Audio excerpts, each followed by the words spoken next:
Bueno, soy Joaquín Roca González, profesor de la Universidad Politécnica de Cartagena en el Departamento de Tecnología Electrónica, y mi carrera la he enfocado hacia las aplicaciones de la ingeniería en la medicina. Tengo una asignatura de Ingeniería Biomédica en el grado de Electrónica Industrial y Automática.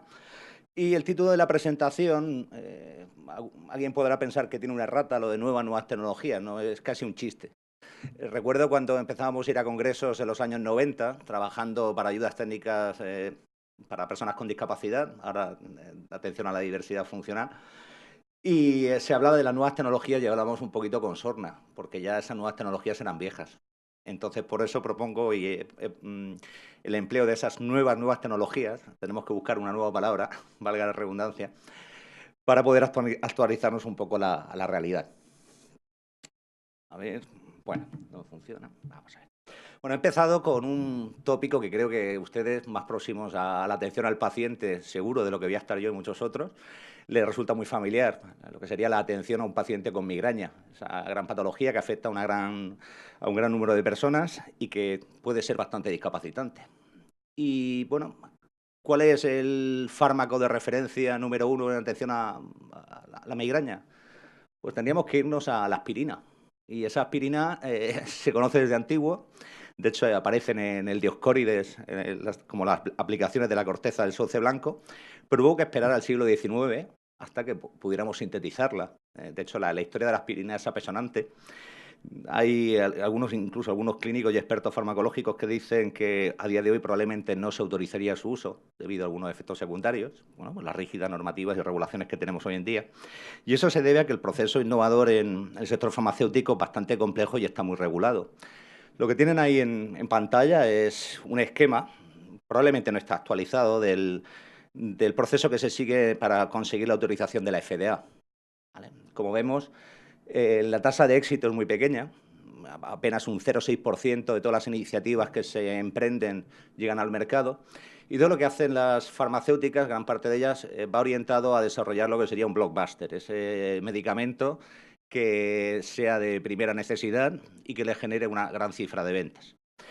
Para ello invierten gran cantidad de dinero en investigación, realizando estudios clínicos masivos, con la esperanza de poder colocar en el mercado un fármaco que sea aprobado, que sea seguro y además que sea más eficaz que las alternativas terapéuticas disponibles.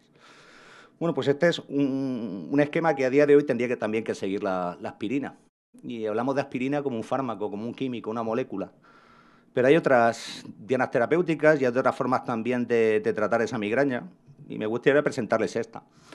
Se trata del Sequity, es un parche para la administración de, creo que es sumatriptán, por medio de iontoforesis. Lo que incluye ese parche, que es desechable, es un microprocesador que va controlando la liberación del fármaco.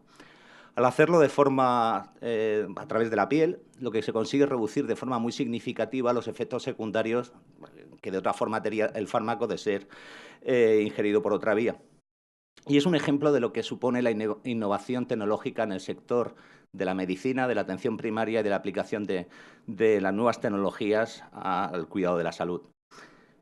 Pues bien, en el caso de un dispositivo, el proceso que se sigue es bastante diferente al que es habitual en fármacos. Se parte primero, por supuesto, de la idea. Esa idea nos lleva a un prototipo. Ese prototipo se estudia, se caracteriza en laboratorio de distintas formas, desde un análisis in cerebro, simplemente pensando cómo puede funcionar, un análisis o simulación in silico con un ordenador que simule su aplicación, una aplicación in vitro con cultivos celulares o incluso con modelos animales. Una vez que ya está el dispositivo listo para ser utilizado en humanos, ha de solicitarse una excepción de dispositivo experimental. ¿Vale? Estamos hablando del sistema FDA. Aquí en Europa tendríamos que ir, en este caso, a la Agencia Española del Medicamento. Con esa autorización ya podíamos hacer pruebas, ensayos clínicos que nos van a permitir llegar al mercado. A diferencia del caso de los fármacos, el tiempo aproximado de desarrollo se estima entre 15 y 20 años. El caso de los dispositivos, de los productos electromédicos, está en torno a unos 10 años.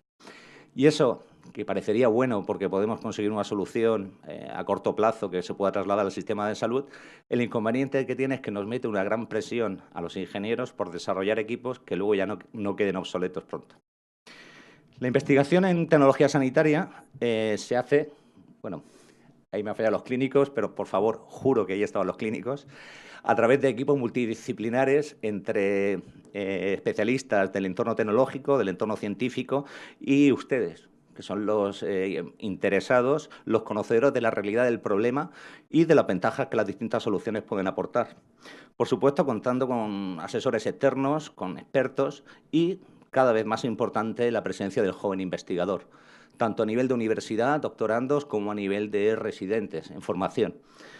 Las propuestas de investigación que se generan se materializan en proyectos gracias a recursos de distintas campañas de financiación, incluso financiación privada, que junto con el equipamiento propio y de investigación, una vez aplicados al paciente, nos permiten desarrollar nuevos métodos, nuevos equipos o simplemente obtener datos que, aunque parezca muy sencillo, van a ser la base de los siguientes desarrollos. Hay un factor clave en la innovación que es la disrupción tecnológica. La disrupción tecnológica es el avance o impulso que se aplica a un campo cuando aparece de pronto una tecnología que permite realizar o llevar a cabo procesos que antes eran imposibles. Un ejemplo, y perdonen que hable desde mi entorno, el de la electrónica, es el de la microelectrónica. Entonces, así, en los años 70, los primeros circuitos integrados se utilizaban en relojes digitales. Posteriormente, para el desarrollo de calculadoras y ordenadores. ¿Y qué ha pasado entonces? Bueno, pues que los equipos médicos siguieron a la zaga. Ya que había microprocesadores disponibles, se fueron incorporando poco a poco a estos dispositivos. Algo parecido pasó con la revolución de la telefonía móvil, que nos permitió disponer de baterías de gran capacidad y mucha duración, que posteriormente fueron utilizadas, pues, por ejemplo, en el desarrollo de marcapasos de muy reducido volumen y una gran densidad de almacenamiento de carga. Bueno, pues en esta transparencia lo que aparece es una slide de presentación de un centro de investigación del MIT, del Instituto Tecnológico de Massachusetts, donde predicen que la siguiente revolución en la microelectrónica se va a dar precisamente en los dispositivos médicos. Vamos a hablar de dispositivos médicos personales y dispositivos médicos conectados. Esta disrupción, o el efecto de esta disrupción, no es nuevo. Aquí pueden ver en esta transparencia a Norman Cream, que se supone que es el padre de la electrónica de consumo actual. Era un ingeniero que trabajaba para Raytheon, una empresa muy importante en la Segunda Guerra Mundial. Fabricaron una espoleta explosiva que era sensible a los aviones y lo hicieron con una válvula, un tubo electrónico miniatura, que más tarde, después de la guerra, intentó utilizar en sonotones, en aparatos de audición. Pues bueno, Norman Cream asistió a la presentación del transistor por parte de los técnicos del laboratorio Bell y consiguió la primera regalía de explotación, libre de ningún tipo de derechos. Pues gracias a esa aplicación se transformaron esos primeros semiconductores, prácticamente dispositivos de laboratorio, en dispositivos físicos, reales, implementables y fabricables. Y lo más curioso es que durante el proceso de fabricación de esos sonotones detectó muchos fallos en la fabricación de los propios transistores, que él ayudó a mejorar. Un problema que había es que no todos tenían el ancho de banda necesario o la ganancia, o tenían mucho ruido. Y los ingenieros estaban obcecados, en la empresa fabricante, en mejorar el proceso de fabricación del transistor. Y él introdujo una idea totalmente rompedora, que fue decir, ¿por qué no en vez de fabricarlos mejor, simplemente los clasificamos, fabricamos dispositivos y en función de las características los echamos a un montón u otro? Pues bueno, toda la electrónica actual se debe a ese pequeño paso que dio Cream para la fabricación del sonotone y es un ejemplo de cómo se produce una disrupción de ida y vuelta.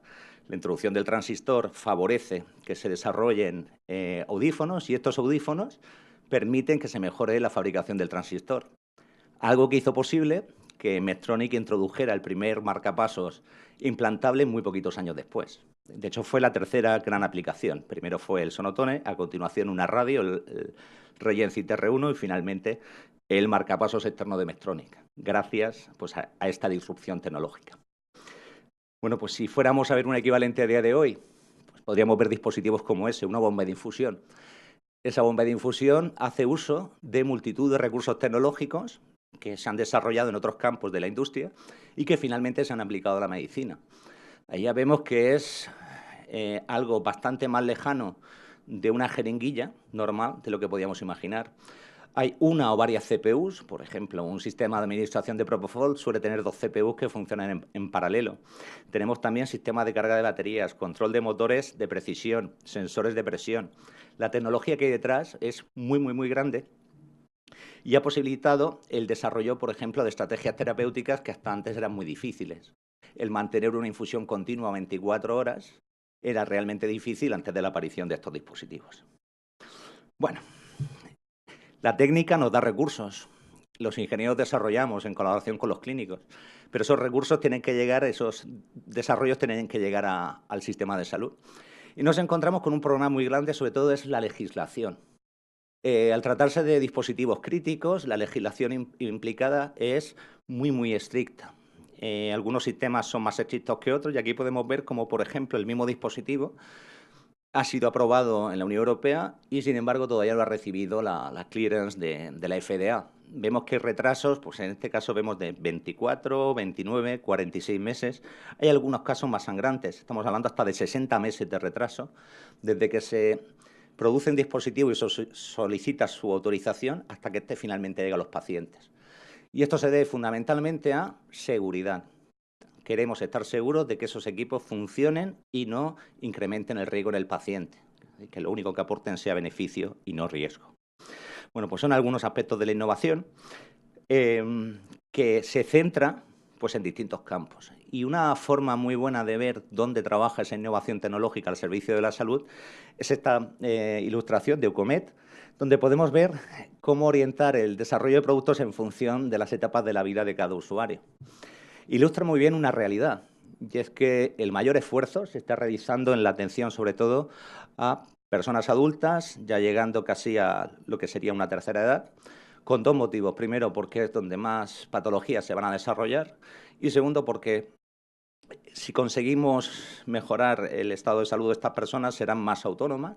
Al ser más autónomas, requerirán de menos recursos por parte de las administraciones y por eso las empresas, conscientes de ello, donde están enfocando gran parte de sus desarrollos.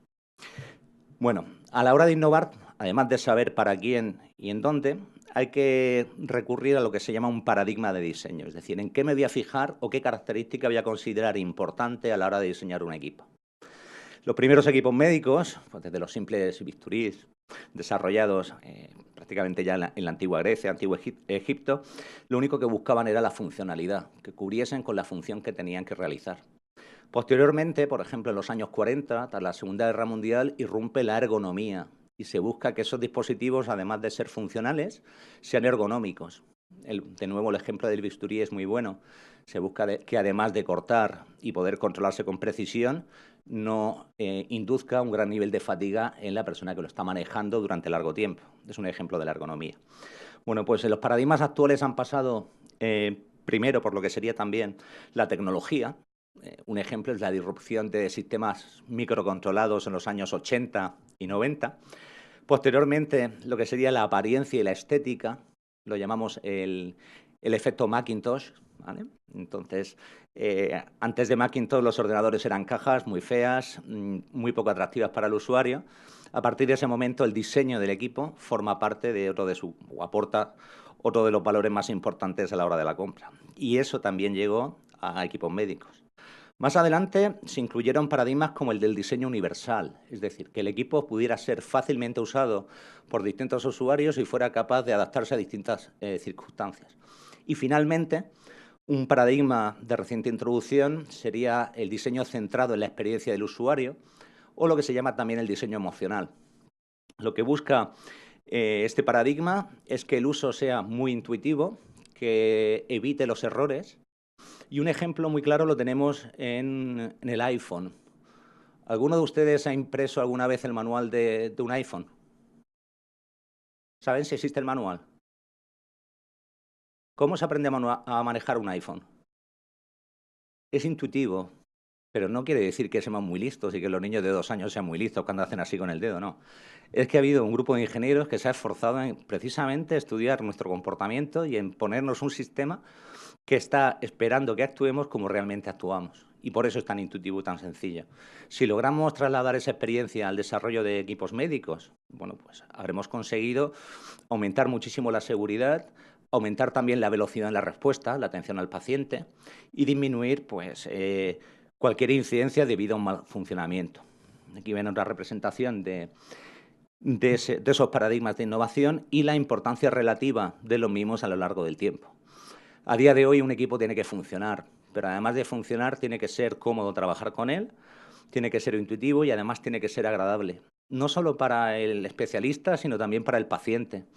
Un ejemplo lo tenemos en equipos, por ejemplo, de imagen o de radioterapia, que están decorados en pabellones oncológicos, en otros hospitales. Aquí, por ejemplo, los pabellones pediátricos, esa decoración en los pasillos, etcétera. Tratamos de hacer el entorno lo más amigable posible al usuario final del servicio. Bueno, pues hemos hablado algo de innovación, de disrupción tecnológica, de qué investigar, cómo orientar esa investigación según el paradigma de diseño. Y aquí viene un punto interesante. Le voy a hablar ahora de en qué investigar en base a qué tecnología. Pero para eso me gustaría explicarle lo que es el ciclo de sobreexpectación de Gartner. Gartner es una consultora americana que con el boom de las startups, las empresas de innovación que aparecen típicamente a partir de desarrollos en universidades, también hay algunas de desarrollos externos, empieza a haber un boom de tecnologías y los inversores, las empresas de capital riesgo, no saben dónde invertir realmente. Gartner emite todos los años un informe de recomendaciones tecnológicas y para ilustrar ese informe plantea lo que él llama este ciclo de sobreexpectación. Lo que está reflejando es, a lo largo del tiempo, qué visibilidad tiene una determinada tecnología y empieza siempre por lo que se llama un disparo o un evento generador de tecnología. Podría ser, por ejemplo, en el año 48, la presentación del transistor. Unos físicos en un laboratorio unen dos semiconductores y obtienen un dispositivo de estado sólido que amplifica. Bien. Entonces, al principio esa noticia va a salir en revistas especializadas, ¿vale? En revistas científicas, pero no va a llegar al gran público. Poco a poco, distintos grupos de investigación, investigadores independientes, etcétera, van a empezar a trabajar y cada vez van a surgir más noticias hasta llegar a ese pico de expectativas infladas. Todo el mundo está hablando de esto, pero ¿realmente alguien está haciendo algo? ¿Está llegando al mercado? ¿Está teniendo una traslación? No. Un ejemplo lo hemos tenido con el grafeno. ¿Vale? Todo el mundo habla de grafeno, grafeno, grafeno, grafeno. Bueno, ¿realmente quién está produciendo grafeno? ¿Quién está generando aplicaciones basadas en grafeno? Con el tiempo sí, han salido, pero al principio, hace muy poquitos años, me ha habido un pico como es. Poco a poco, la opinión pública va perdiendo interés, los inversores van perdiendo interés y muchas de las personas que se han subido al carro movidos por esa moda, van a abandonar el sector. No van a investigar, muchas startups van a cerrar y se llega a lo que es un canal de la desilusión. Al final, un investigador joven que sale de una universidad que tiene una idea muy buena para hacer una aplicación, de nuevo basada en grafeno, dice, si esto funciona, yo sé que funciona. Bueno, pues habrá muchos que se vayan, pero habrá unos pocos que se queden. Y junto a esos pocos pequeños, puede ser que haya también alguna gran empresa que tenga la paciencia y sobre todo el capital para poder aguantar todo el desarrollo hasta que se alcanza lo que se llama el plató o la meseta de productividad, que es cuando esa tecnología empieza a dar dinero, empieza a generar soluciones. Bueno, pues utilizando este esquema del ciclo de sobreexpectación de Gartner, pues vamos a ver qué predicciones emitieron en su informe, el último publicado en julio del año pasado. Y aquí lo tenemos. En él aparecen reflejadas muchas tecnologías. Bueno, pues podemos ver en la parte inicial lo que él llama Smart Dust. Está con un triangulito amarillo.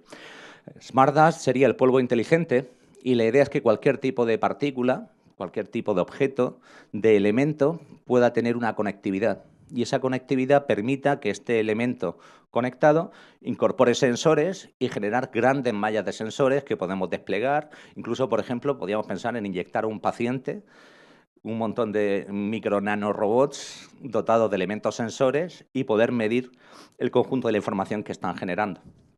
Bueno, eso sería un ejemplo de esa tecnología que acaba de empezar. Sin embargo, en lo que sería cercano al plató de la productividad podemos ver la realidad virtual. La realidad virtual ya no es una nueva tecnología, es una herramienta más. Podemos pensar en unas gafas de realidad virtual, como unas Oculus Rift, como en un monitor de un ordenador. No aportan mayor innovación tecnológica. Ya es una tecnología madura, se ha desarrollado. ¿Eso quiere decir que no hay que invertir en ella? No, al contrario. Hay que apostar, pero ahora estamos en un momento muy bueno para desarrollar aplicaciones de esa tecnología que ya está disponible de forma comercial. Si llegamos a hablar de realidad virtual hace 20 años, tendríamos que invertir una cantidad de dinero impresionante para generar un equipo que solo tendríamos nosotros para entonces pensar en hacer una aplicación.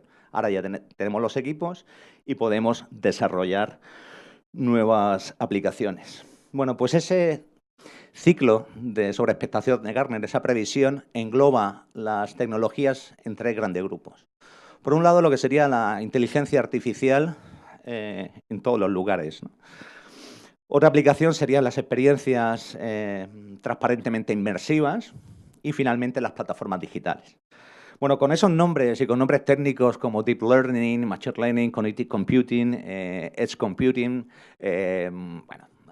nos podemos perder. Entonces, lo que he preferido ha sido hacer un recorrido por cada una de estas tecnologías e ir comentando qué es lo que, desde mi punto de vista y, bueno, mi limitada experiencia, creo que va a pasar en los próximos años.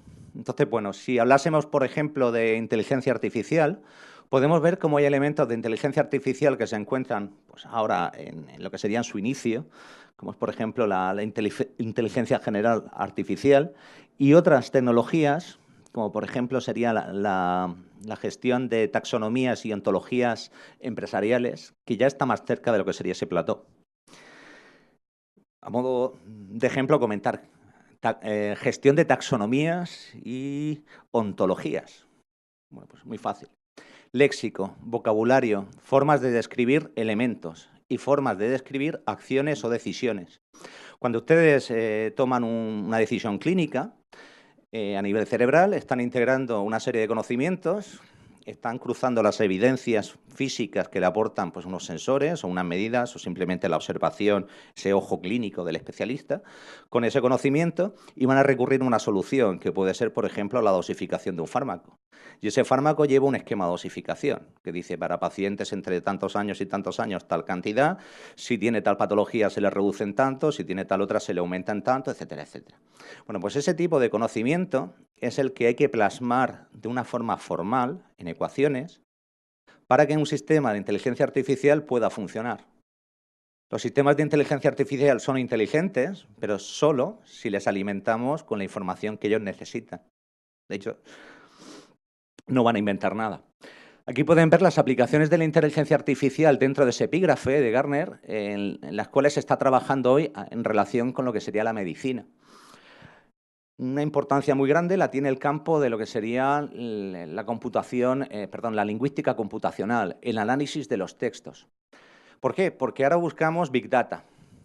Todo el mundo se llena la boca de decir Big Data, Big Data.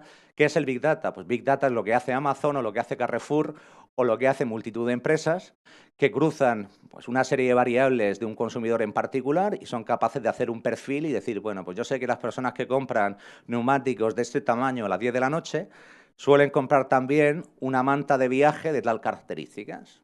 ¿Cómo lo hacen? Pues tienen millones y millones de filas en una hoja de cálculo y al final, por estadística, infieren ese conocimiento. Si quisiéramos hacer lo mismo en medicina, necesitaríamos cruzar las historias clínicas de millones de pacientes. Pero los datos, en gran parte, no van a venir de los especialistas, ni de quirófano, ni de pruebas. Van a venir del médico en atención primaria, que va a ser el que va a hacer una primera valoración y va a ver a más pacientes. El problema surge en que cada especialista puede utilizar distintas formas de lenguaje para expresar la misma condición y el mismo tratamiento. Si intentamos alimentar un sistema de inteligencia artificial con los datos puros que genera cada especialista, no va a poder converger a unas reglas de conocimiento que permitan su aplicación de forma generalizada. Entonces, lo primero que necesitamos es homogeneizar o estandarizar y para eso necesitamos sistemas que interpreten lo que el médico esté escribiendo, lo pase a un lenguaje intermedio común para todos los casos y a partir de ahí alimentar nuestro sistema de Big Data. También, por supuesto, sistemas de análisis de EEG y de ECG automáticos. Con el ECG mucho más fácil, con el EEG un reto. De todas formas, mi particular punto de vista, a pesar de ser un fanático de las bioseñales, dedicarme a procesarlas, etcétera, ya les aventuro que a lo mejor dentro de 30 años ya no trabajaremos con biopotenciales, ¿vale? En la forma en la que lo hacemos a día de hoy. Trabajaremos directamente con visualizaciones en tiempo real de la distribución eléctrica de los potenciales, por ejemplo, sobre el corazón o a nivel cerebral. Tendremos imágenes funcionales que nos muestran la actividad eléctrica en tiempo real. Bueno, hay otro tipo de aplicaciones de inteligencia artificial, por ejemplo, los análisis automáticos de imagen, muy útiles en el caso de la oncología, y la primera aplicación en la cual ya se está trabajando es algo tan simple como la segmentación, tener un corte de resonancia y poder delimitar lo que sería la silueta de un órgano, ¿vale? O un tumor o lo que sea. Ahí la inteligencia artificial está funcionando mucho, pero funciona de una forma convencional, a partir de una serie de muestras, es decir, mira, lo que estoy buscando es esto, y ella aprende.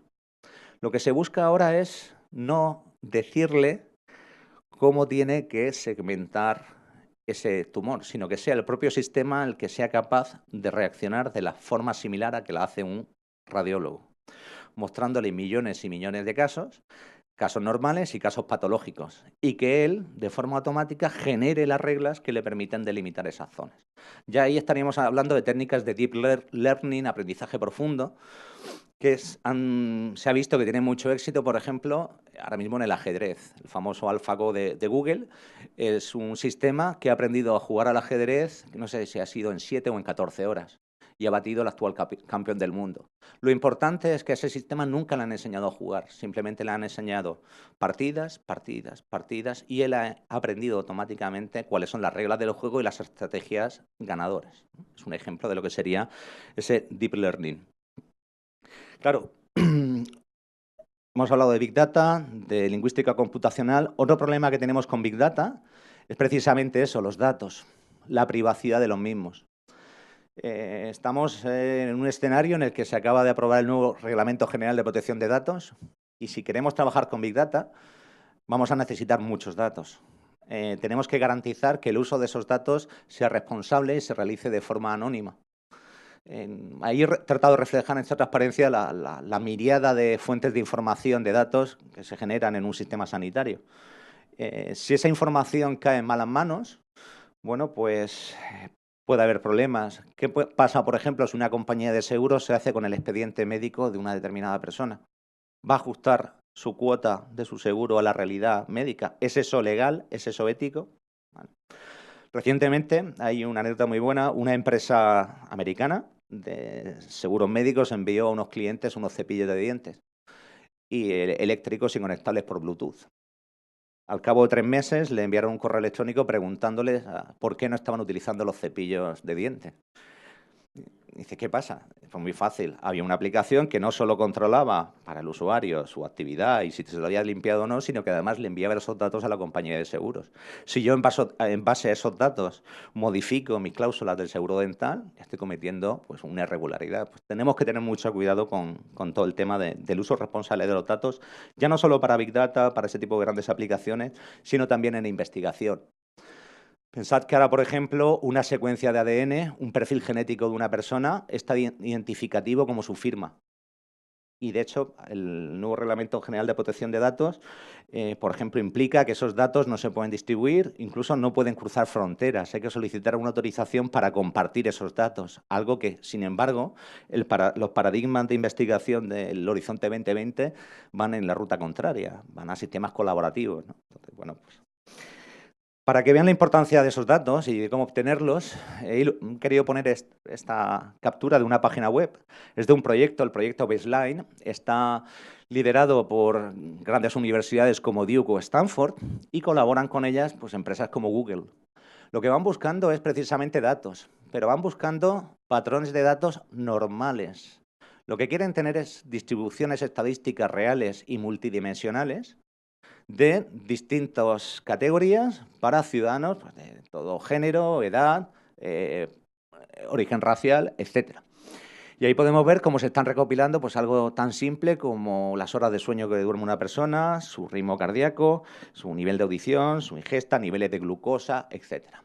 ¿Qué está haciendo Google? Pues está buscando generar su base de datos de parámetros normales para entonces comparar las situaciones de cada sujeto en particular para detectar desviaciones de esa normalidad. ¿Vale?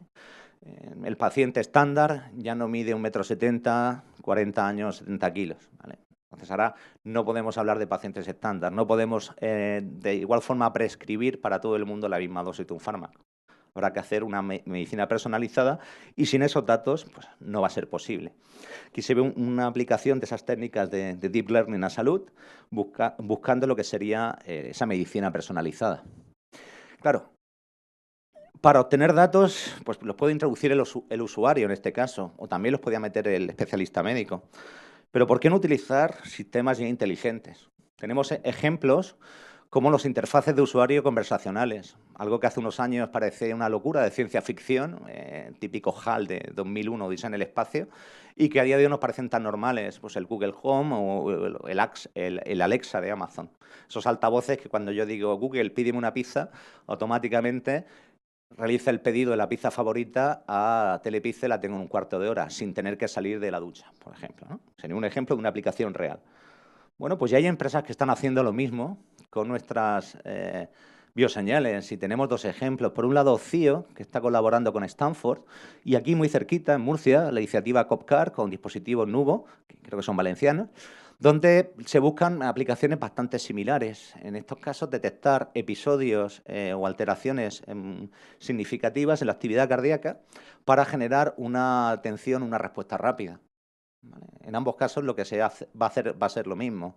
Tenemos una base de datos de ese paciente en condiciones normales, tenemos una serie de reglas que me definen situaciones patológicas y cuando la situación actual difiere de la base de datos y además se verifican una serie de reglas, doy una señal de alarma y además registro ese evento para que un especialista lo pueda analizar.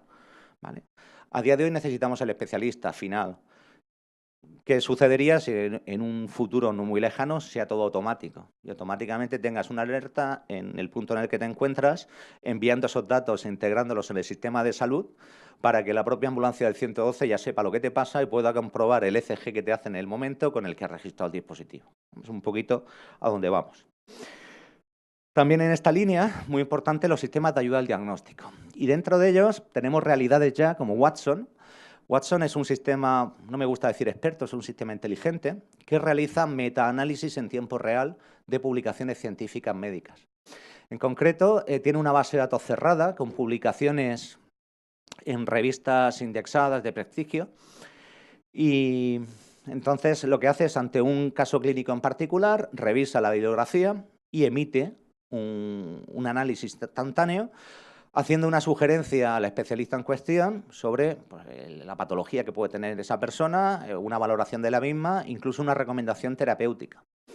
Este sistema es bastante controvertido y, de hecho, ha demostrado recientemente su debilidad. En un hospital en Dinamarca han dejado de seguir las recomendaciones que emitía Watson en casos oncológicos, porque las terapias que sugería eran demasiado agresivas para el estado real del paciente y entonces podían poner en peligro su vida. Esto no es para nada un fracaso de la tecnología. Lo que nos está diciendo es qué ruta tenemos que seguir. Lo que nos está diciendo es que si yo alimento a mi sistema con datos erróneos, voy a obtener datos erróneos. Entonces, esas recomendaciones las hace en base a unos estudios que puede ser que no fueran todo lo buenos o rigurosos que debían de ser. O otro problema muy grande, estudios realizados con una cantidad de pacientes muy pequeña. Entonces, generalizar un cáncer de páncreas a partir de únicamente 2 registros de 2 pacientes, bueno, no es útil. Pues lo que tenemos que hacer son estudios cada vez más grandes y esa es una de las sugerencias de este sistema y que se sigue aplicando con éxito en muchos otros campos de la medicina. Hay 50 hospitales que están participando en el proyecto en todo el mundo. Bueno, hemos visto algo de aplicaciones de inteligencia artificial. Podríamos hablar ahora de lo que serían las experiencias de inmersión transparente. Bajo este epígrafe se incluyen muchas tecnologías. Una de ellas es la realidad aumentada. La realidad aumentada se ha estado trabajando en muchísimos años. Lo que ocurre es que ahora ya tenemos sistemas comerciales para su utilización. Y aquí pueden ver una intervención en la cual un cirujano está interviniendo en una pierna y está viendo en tiempo real cuáles son los vasos que están debajo de esa piel para saber dónde tiene que hacer esa intervención. Bueno, esto que podía parecer muy alejado de lo que es la práctica clínica diaria, va a estar con nosotros mucho antes. De hecho, hay empresas como Flexo Technologies, también de aquí de la región, de la comunidad, que están desarrollando sistemas para, precisamente haciendo uso de realidad aumentada, mostrar pues a una enfermera cuál es la situación de los vasos para poder colocar una vía de forma eficiente, ¿vale? Y rápida. Bueno, pues son tecnologías que antes eran nuevas y que ya digo que a día de hoy van a ser cada vez más habituales. La reina dentro de esta categoría sería la impresión 4D. ¿Vale? Impresión 3D hablamos de volúmenes, cuando hablamos de impresión 4D es porque le añadimos funcionalidad. Entonces, a día de hoy la impresión 3D en medicina se utiliza fundamentalmente para recrear volúmenes, órganos, bien para hacer visualizaciones o bien para planificar cirugías. Se imprime un modelo, de hecho aquí en Murcia una empresa, creo que es Cela Médica, se dedica precisamente a eso. Se hace a partir de los datos de DICOM, se imprime el órgano y se puede hacer una planificación quirúrgica. La impresión 4D va un paso más allá y es utilizar elementos impresos directamente a nivel terapéutico. En este caso, por ejemplo, son unos dispositivos para, bueno, no es mi campo, bueno, es el auxiliar a lo que sería la tráquea. En este caso creo que es en niños, ya se está utilizando. Y lo importante de estos sistemas es que ya vamos a trabajar con polímeros biocompatibles, polímeros que son esterilizables y, sobre todo, que además van a cumplir una función. Hoy he leído una nota bastante interesante de una aplicación de impresión 3D de córneas artificiales, de tal forma que se imprime con una tinta especial que sirve de soporte a las células madre y se acaba generando una córnea totalmente compatible con el paciente. Ese tipo de aplicaciones van a ser bastante más rápidas de lo que muchas veces hemos pensado. Bueno, otras técnicas, pues sistemas Brain-Computer Interface, bueno, básicamente identificación de pensamientos y gobierno de ordenadores con el pensamiento. Bueno, estas tecnologías llevan desde los años 70, los estudios de Vidal, posteriormente con Wolpaff, Millán, Nicolelis. Bueno, pues los sistemas Brain-Computer Interface, de nuevo, van a llegar muy rápido. De hecho, se prevé que en un futuro no muy lejano dejemos de, por ejemplo, utilizar el teclado y controlemos los dispositivos directamente con una interfaz neural. Y en una segunda fase lleguemos incluso a prescindir incluso de pantallas y recibamos toda la información que necesitemos directamente a nivel cerebral, ¿vale? Ese sería un gran salto tecnológico, se prevé aproximadamente unos 50 años, aunque puede ser que sea más cercano. Sin embargo, lo que es el control de sistemas con el ordenador o el reconocimiento de las condiciones de un operador, saber si está fatigado, si está estresado, si está relajado, y en función de eso adaptar contenidos, va a llegar mucho antes. Y va a llegar de la mano de la industria del videojuego, que es la que está impulsando este tipo de tecnologías. De hecho, aquí pueden ver, esta es una ilustración de la famosa ley de Moore, que dice cada cuánto tiempo se dobla la potencia computacional. Es una gráfica, creo recordar, del año 2010, de Intel. Y Intel decía que en el año 2013 ya tendríamos la capacidad computacional necesaria para poder simular un cerebro completo. 2013. Estamos a 2018 y creo que nos hemos quedado un poquito cortos. También ahí decían que el año 2025 tendríamos la capacidad necesaria para hacer esa simulación y, una vez hecha, implantar todo ese estado cerebral de nuevo en el paciente. Lo que sería grabar pensamientos, condiciones y poder replicarlas de nuevo en el cerebro del paciente. Esta frontera la veo muchísimo más lejana, ya roza lo que a día de hoy seguimos considerando ciencia ficción, pero no deja de ser inquietante. ¿Vale? Y es esa inquietud la que muchas veces hace también avanzar la ciencia. Bueno, otra dimensión dentro de esta categoría, de ese informe del ciclo de expectación, es lo que sería la Human Augmentation. Y esta Human Augmentation también la vamos a ver en aplicaciones industriales ya, como el caso de los exoesqueletos. En este caso son unos dispositivos que lo que hacen es detectar la intención del usuario y cuando va a realizar un movimiento, los que realmente aportan par y fuerza son estos dispositivos. Entonces, de esa forma, un operario en una central nuclear puede levantar, pues a lo mejor, un contenedor de 300 kilos sin necesidad de ayuda de ninguna otra persona. Son unos robots que se mueven de forma solidaria a nosotros. Eso mismo ya se está trabajando para apoyo a personas con movilidad reducida, etcétera. Esto ya es una realidad. ¿Qué veremos en este campo también? Pues, por ejemplo, el aumento de ciertas capacidades como por ejemplo la visión o la audición. El hecho de poder tener una visión con zoom, con macro directamente con un implante a nivel ocular. Esa va a ser una realidad, va a ser bastante viable. Lo mismo va a ocurrir con el tema de la potenciación de la percepción acústica O luego, por ejemplo, dotarnos de otros sentidos que todavía, y debido al tiempo de evolución, pues no tenemos o no hemos adquirido, como por ejemplo el poder sentir la corriente eléctrica de forma distante o los campos electromagnéticos, ¿vale? Ese tipo de aumento de capacidades también son tecnologías en las cuales pues, se está trabajando. No dejan de ser aplicaciones que pueden parecer futuristas, alejadas de lo que sería la atención primaria, pero que al final llegarán. Bueno, finalmente en este informe de Gartner, el último grupo de tecnologías serían lo que llama plataformas digitales. Y ahí la principal tecnología es la tecnología de transmisión 5G. Los que vivimos la llegada de la telefonía móvil recordamos los primeros terminales, la cobertura, el paso a 2G, la llegada del 3G y la posibilidad de navegar por Internet, 4G la posibilidad de recibir vídeo. Con 5G la capacidad en ancho de banda se multiplica de tal forma que cada terminal es capaz de emitir vídeo, por supuesto, en altísima resolución y una cantidad de datos inmensa, ¿vale? Eso va a permitir el desarrollo de muchísimas aplicaciones y, sobre todo, que necesitemos gran volumen de información en muy poquito tiempo. Servicios de imagen a distancia. El enviar todo un dossier DICOM de una resonancia de cuerpo completo en segundo, o menos de un segundo. Es lo que nos va a permitir este tipo de tecnología. También otro aspecto muy importante es que ya no solo aumentamos la capacidad de transmisión, sino que además hacemos que las células, los elementos necesarios para trabajar con estos sistemas, sean cada vez más pequeños y podamos disponerlos cada menos metros. Entonces podemos tener una localización muy precisa del usuario, simplemente utilizando la propia celda de comunicación. Podemos pensar en un paciente con Alzheimer que lleva implantado un sistema que detecta que se ha perdido y directamente, sin necesidad de GPS y sin necesidad de lo que sería comunicación telefónica, el sistema puede alertar y puede ubicarlo, ¿vale? De una forma muy, muy precisa. Incluso localización en interiores, que es un reto en el que también se está trabajando. Además de esas 5G, entraríamos ahora en lo que son las plataformas digitales muy relacionadas con lo que se llama la industria 4.0. Y la primera sería pues, la Internet de las cosas. Lo que busca Internet de las cosas es que cualquier dispositivo con el que yo interactúe esté conectado a una red y sirva para recoger información del entorno, enviarla a un sistema central y luego también las decisiones de ese sistema central transmitirlas pues, para cambiar el entorno. Puede ser algo tan simple como una bombilla.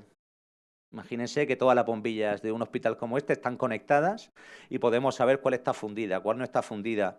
Puedo controlar el nivel de iluminación de forma dinámica de todo un ala de hospital en función de la radiación solar que esté llegando por las ventanas. Pero incluso, por ejemplo, puedo controlar temperatura, integrar sistemas domóticos, información de edificios. Pues eso serían aplicaciones que van a llegar pronto. Pero tenemos otras que quizás sorprendan que también llegarán. ¿Por qué no poner un terminal IoT en un paquete de medicamentos que lo coloque el propio fabricante? Y ese paquete, pues, por ejemplo, de antibiótico, lleva ya una MAC, una IP asignada, de tal forma que es posible trazarlo y poder ver si se ha vendido, si no se ha vendido, a quién. Además, podemos comprobar si se lo está tomando, si no se lo está tomando. Eso va a llegar. Entonces, el problema o el reto que supone IoT, Internet de las Cosas, es la cantidad de fuentes de información que vamos a tener, la cantidad de información que se va a generar y cómo manejarlo. Para manejar esa información hacen falta lo que se llaman plataformas, que no dejan de ser soluciones software que me permiten conectar el hardware con las aplicaciones software que se desarrollen después. Lo que ven en esa transparencia es la visión de Philips en una joint venture con Amazon precisamente para una plataforma IoT en este entorno. Dentro de lo que serían tecnologías 4.0, podemos hablar de un caso muy interesante a nivel industrial que va a llegar también a medicina, que sería el gemelo digital. En el gemelo digital tenemos una planta donde hay, por ejemplo, motores, hay bombas, hay compresores, y lo que se hace es que se modelizan y tenemos un modelo que va corriendo dentro del ordenador en las mismas condiciones en las que está funcionando la máquina real, y en tiempo real estamos comparando lo que nos dice el modelo con la información de los sensores. Si en algún momento hay una discrepancia, me puede indicar que empieza a haber algún fallo y puedo hacer una operación de mantenimiento controlado. No es lo mismo parar una turbina como las que llevan, por ejemplo, las fragatas o el centro de cogeneración que tenemos ahí en Escombreras, pararla tranquilamente por la mañana cuando no hay problema ninguno de producción y cambiar un álave o lo que sea, que esperar a que esa turbina se rompa y una vez rota, con todos los alas destrozados, ir a cambiar. Pues lo mismo va a suceder con los pacientes. En un futuro no muy lejano tendremos un gemelo digital probablemente de cada uno de nosotros, donde se recojan pues las distintas variables que podemos analizar a día de hoy, podamos simular ciertos comportamientos o tendencias y detectar en tiempo real comportamientos anómalos, ¿no? Entonces, bueno, va a suponer un gran avance. El problema del gemelo digital es que necesita, vuelvo a lo mismo de antes, una cantidad de datos ingente, además de potencia computacional. Y precisamente en el tema de la potencia computacional entra esta técnica, el edge computing, que es bastante interesante. A día de hoy estamos acostumbrados a hablar del cloud computing, la computación en nube.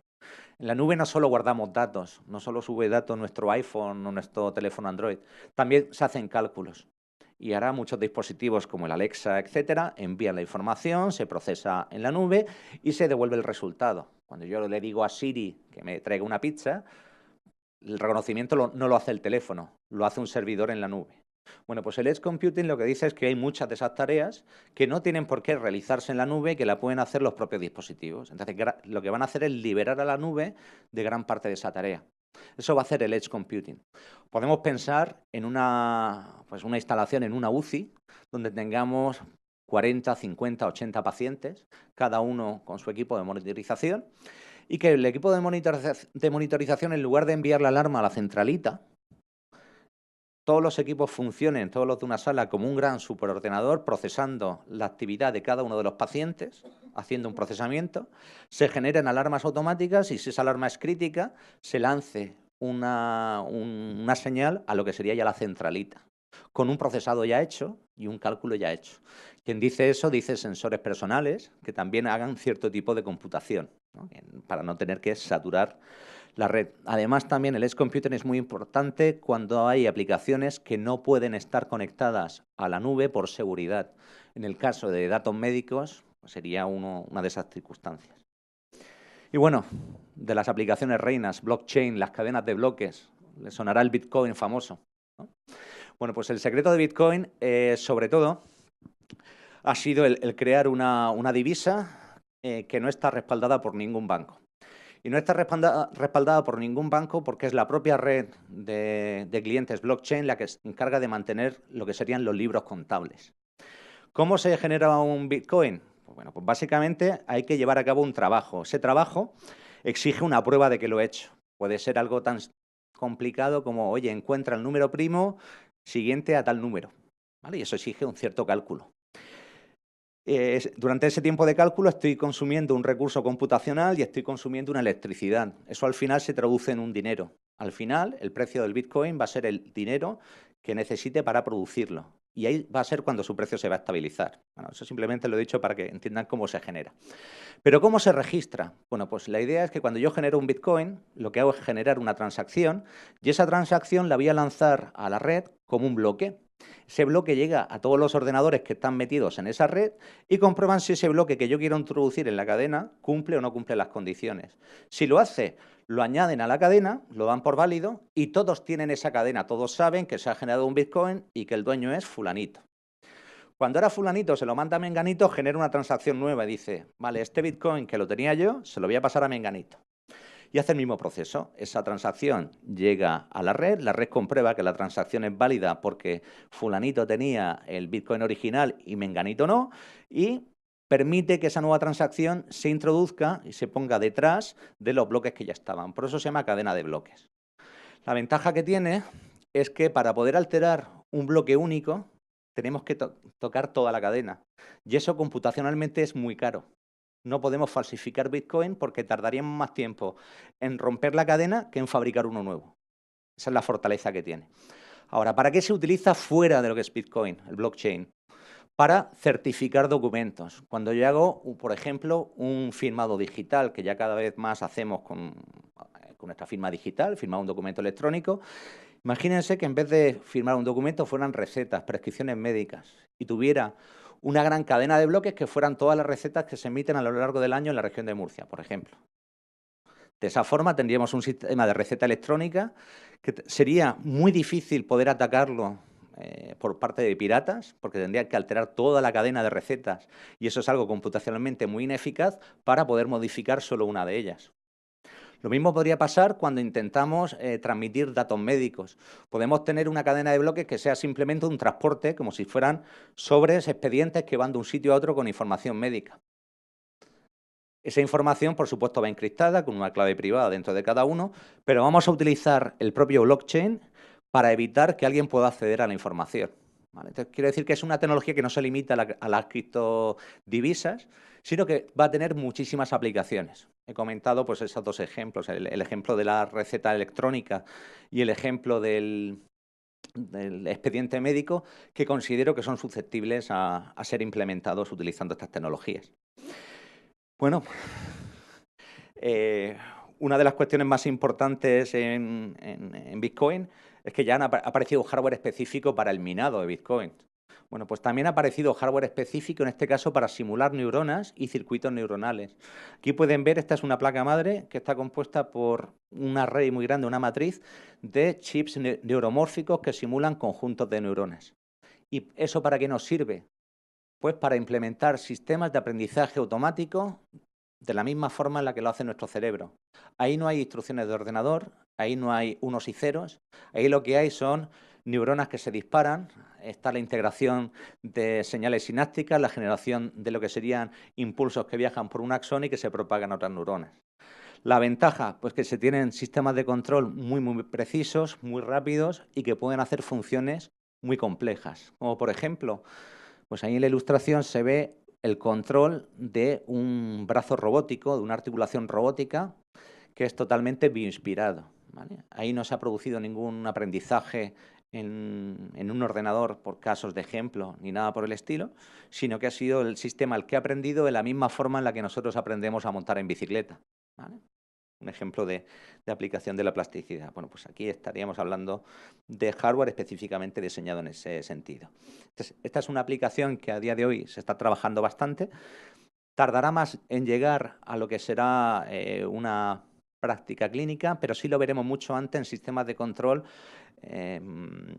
por ejemplo, en manipuladores, en robots, en dispositivos de ese estilo. Y bueno, si hablamos de nuevas tecnologías, pues tenemos que hablar también de computación cuántica. No me voy a meter porque, desde luego, las matemáticas que hay detrás parece que nos asustan a todos. Luego te encuentras con algún físico, como por ejemplo el magnífico equipo que hay en Santa Lucía, y te dejan con la boca abierta cuando hablan. Pero simplemente comentarles que la ventaja de la computación cuántica es que en lugar de trabajar con sistemas de unos y ceros, con dos estados, vamos a poder trabajar con muchos estados a la vez. Y eso al final lo que nos va a permitir es trabajar con muchísima mayor velocidad o a igualdad de velocidad con mucha más información por segundo. Vamos a aumentar, en definitiva, la capacidad de cálculo. Se van a poder realizar muchos cálculos de forma paralela. Esto, por ejemplo, es muy interesante para simulaciones de Monte Carlo, que también se utilizan mucho en temas de radioterapia oncológicas, que se simula un sistema muchas veces y se hace una estimación estadística de cuál es una dosificación adecuada. Pues para hacer esas simulaciones, que es un proceso muy costoso, se podía utilizar esta computación. Y siguiendo con la línea cuántica, ¿por qué no hablar del entrelazamiento cuántico? En el entrelazamiento lo que se hace es que se generan dos partículas que se entrelazan, se le asigna un vínculo entre ellas, de tal forma que comparten propiedades. Una de ellas se puede emitir de forma distante y estudiar entonces la partícula que nos quedamos a nivel local. Lo que le pasa a la partícula que está a distancia le va a pasar también a la partícula que tenemos a nivel local.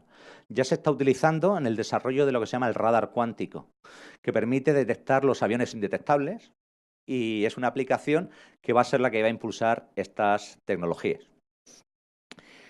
Y bueno, pues volviendo al principio, y ya para ir acabando, vuelvo al caso de la migraña, que aquí hemos hablado del ácido acetilsalicílico, de la aspirina, hemos hablado del sumatriptán, del parche de Sequity, pero a mí me gusta siempre, y es algo con lo que empiezo mis clases de esa asignatura que doy en el grado de electrónica, acordarme de nuestro amigo el pez torpedo, ¿vale? Que también nos va a servir para que veamos otro avance en este campo.